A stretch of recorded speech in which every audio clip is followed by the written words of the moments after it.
Hey guys, it's me again. I don't know if anybody knows, but what I go by is Cupid. I don't know if I've talked about this before, but I go by Cupid. That's my, not my birth name, but what I want to change my name to.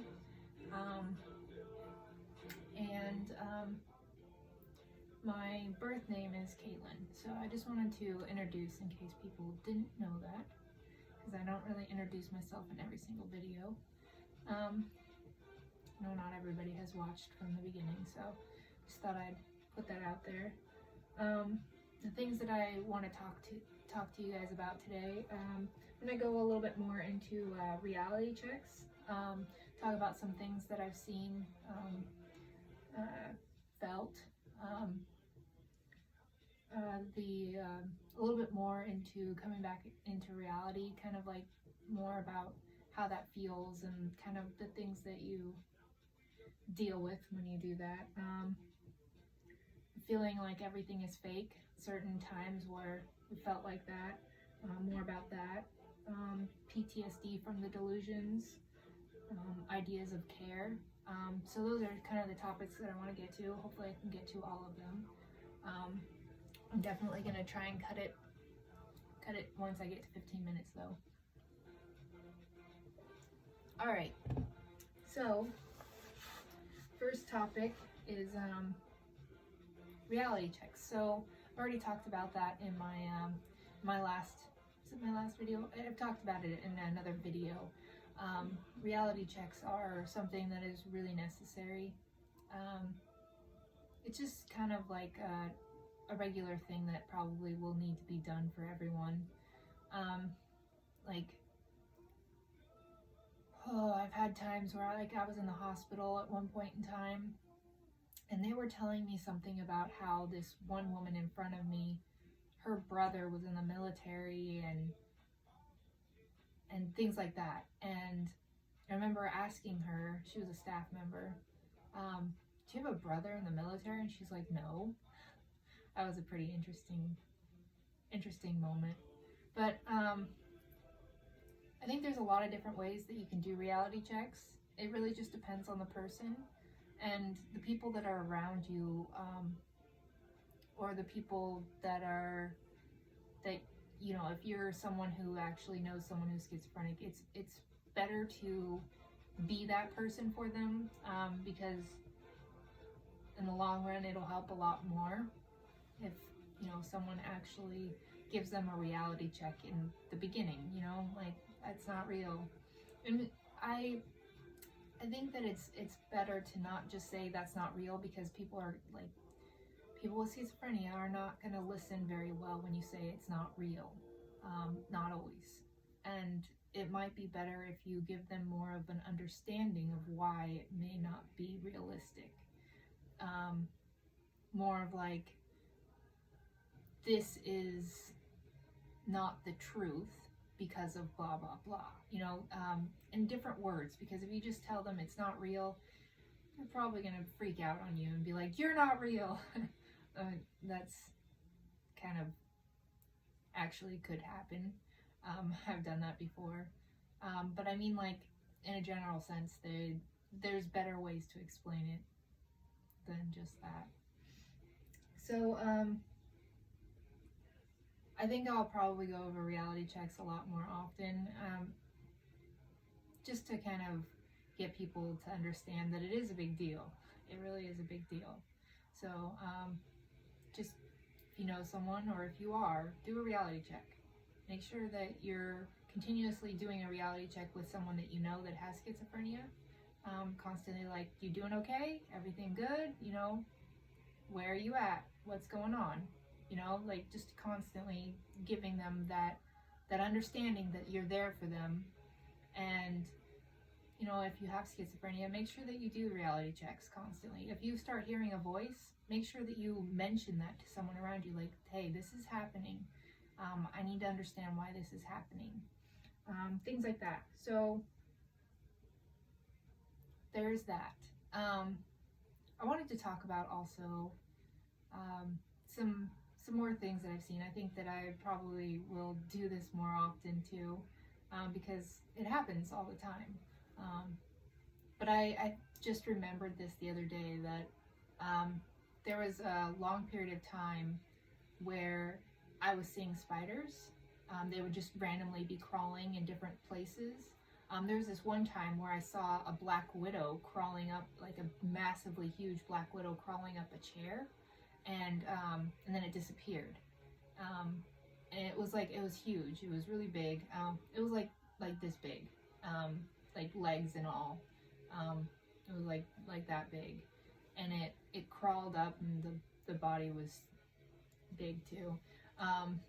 It crawled up, and then as soon as it got on top of the chair, like on the seat, and it was sitting next to this, the chair was right next to me. As soon as it got to the top of the chair, it disappeared. And then I think it was like the next day, I was walking outside, and in the corner I saw a black widow, and this one, like, it didn't disappear. It was there continuously.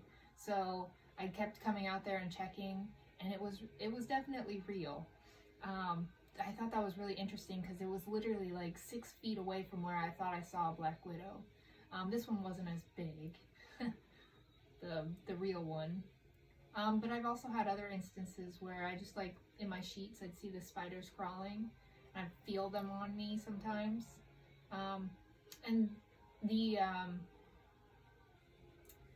I look up a lot of the things that I see just to get a meaning, like spiritual meaning. So, like, I'll look up spiders and what that means. And I looked up, I forget what I was doing, but I was doing some research on spiders, and I found this information that talked about how the image of spiders actually represents an energy that is stuck inside of you, and it's crawling away, the dark energy, crawling away, or even just a regular energy, actually, because it wasn't just dark energies. But it's like once you get rid of that energy, it crawls off. It's like it crawling off or whatever. So at the time, I had a lot of different voices that were attacking me and doing things to me, and different hallucinations that I had. And it was just interesting. Whenever I'd see the spider, it was almost like I would be relieved of that stuff. I don't even know how to explain it, of that energy, of that source. So that was always pretty interesting. And I know a lot of people are really scared of spiders, and I have to admit, certain spiders I don't like. If it's poisonous and can kill you, I don't like it. But I have to admit, I'm not as scared of black widows anymore. I found out that they're actually a shy spider. They won't hurt you unless you hurt them, or try to hurt them, or, whatever. So as long as you leave that spider alone, they'll leave you alone. And I had this one time where a real spider was underneath my bed for a long period of time, and I didn't know it was there until I moved, and we moved the bed. And there was an infestation at that house, so yeah, that was pretty interesting. So they won't hurt you unless you hurt them, so be mindful of that. Spiders are just as scared of you, if not more. So yeah, that's definitely another thing that has happened that I've seen. I don't think I'm gonna move on to the next thing. So after I've come back to the reality that people aren't watching me on cameras and things aren't actually happening like that, just that certain things aren't real. I got to a point before this all started, before they were all watching me on cameras and stuff, that I enjoyed being in my own space. I really enjoyed it. I loved being alone. I loved to just sit and enjoy my peace. And I would spend so much time in my room and in my own space alone. And I really enjoyed it. But when they started watching me on camera, I thought that I enjoyed it until it got creepy and weird, because there were certain people that I liked that were watching me, and I really enjoyed when they were there. I'd have deep conversations with them. I'd enjoy being around them. But then when people started attacking me and having issues with me, I I didn't like being in my own space anymore. And even now, after the fact, it's kind of hard to be alone. Just feels weird. It feels different. It doesn't feel the same. And I hope I get back to that place where I can be in my own space and love it again. But it still feels like this dark cloud is over my private space. Like there's still that underlying fact that I was being watched, you know, and they were doing horrible things to me, and it doesn't feel the same. It just doesn't feel the same, and it's difficult. It's a difficult thing to be in. Definitely a difficult position to be in. So I think I'm gonna move on to the next thing as well, but just to tackle that again, I think that just like being able to do these videos has helped to feel better about being in my own space again. So I'm really appreciating the people who are watching these, and really appreciating the people who have been supportive throughout this whole thing. So thank you. So there was a point in time where I felt like everything was fake. I had different points in time. The one that really stands out in my mind is during my first episode. By the way, I call them episodes, but I have voices all the time. I see things all the time. I feel things, not regularly, but it happens still. But in the episodes, it's usually during those episodes, they're watching me 24/7. And they're watching me on cameras or watching me in certain ways. Like the first one wasn't cameras. The first episode, it was like she was crawling in the walls watching me. I know that sounds weird, but the way it was that she explained that she crawled inside and was able to, I don't know, I can't even explain it in a way that makes sense now. It made sense at the time. It really did. But that was the episode where I remember everything started to feel fake. Like everything, every person, my animal, like I thought it was a machine. At the time, the animal that I had. And I felt like I was living in this dream world, not even a good dream world. It was like a nightmare I was living in. And I remember going super psychotic over it. Just, it sounds bad, but I went crazy, believing things were fake, and I had to get to this place and to this person who was watching me to be able to come back to reality. That's what I kept believing, was I had to get to this person. I had to get to this certain place to be able to get out of it. And that's all it felt like. You know, I've been told that people do drugs just to get to the state of mind that I've been in, like the things that I've seen and heard and felt. And people actually do drugs to be able to get there. I don't know if people really would want to be in some of the places I've been, but there's some great ones that I've dealt with. But just being in that place, it was like it was a video game. And I get that that's like cool, but it wasn't cool because I did things in reality that people would think were crazy. You know, I went all the way out of the way, moved to a certain area just so that I could find this place that I had to get to. It was more than just that, but it was intense. It was more than anyone could ever understand, and it wasn't a video game. So that's the real truth right there. So even though, you know, people do drugs to get to that place, I don't think it's a place that I would want to be all the time, especially when you come back to reality and suddenly you realize all the mistakes you made, all the things that you did wrong that were not okay. Yeah, that's where it really hits you. That's when it's like, holy shit. That was not good. That was a bad place to be. Wow. Whoa, what did I do? What the hell? You know? Yeah, that's really when it gets to be a hard place to be in, because then you're just realizing everything. And coming back to reality, I think, is the worst part out of all of it. Like, being in that place is scary. It's really hard, but coming back from that place is like a totally different situation. It's like having to relearn everything in your life all over again. Having to reevaluate everything in your life all over again. Having to almost become yourself again. Oh, it's crazy.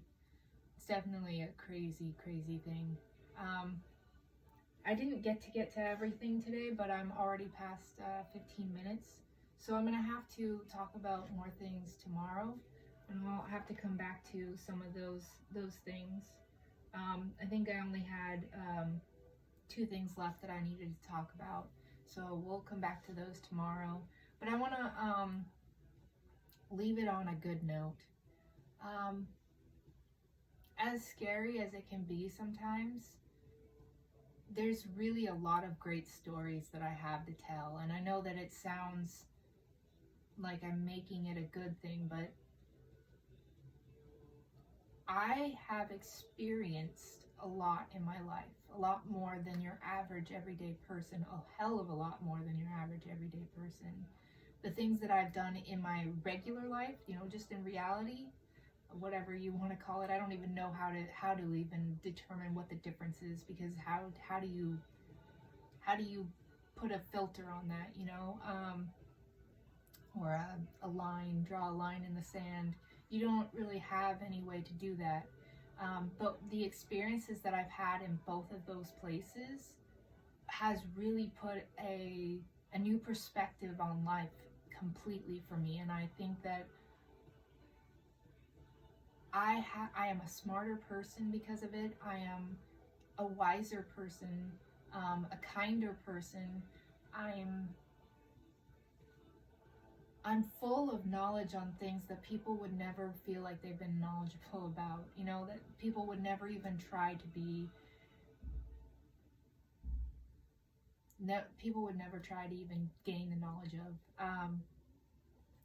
I think that I have so many stories to tell people, and some of them I've kept secret for forever because I was so scared of these secrets coming to light. But now I kind of feel like if you can accept me for the fact that I am schizophrenic, then I would love to tell you all of these stories. If you can't, then I don't want to be around you. So what does it matter at that point anyways? So yeah, I think that I am in a better place now, for sure. And I have so much to tell the world, for sure. So much to do that I can do for the world too. So, anyways, that's it for today. I hope you guys have a beautiful day. Again, stay safe. I hope everyone's having a good time. I know it can be hard when you have schizophrenia to be stuck in a place where things can affect you a lot more. And being on this quarantine, I'm sure that people just like me are having so many issues, so many more issues than it would be normal, you know? So just be safe and love yourself through it. That's what I'm trying to do. Stay beautiful, stay wonderful, stay amazing, stay unique, stay you, and peace and love, guys.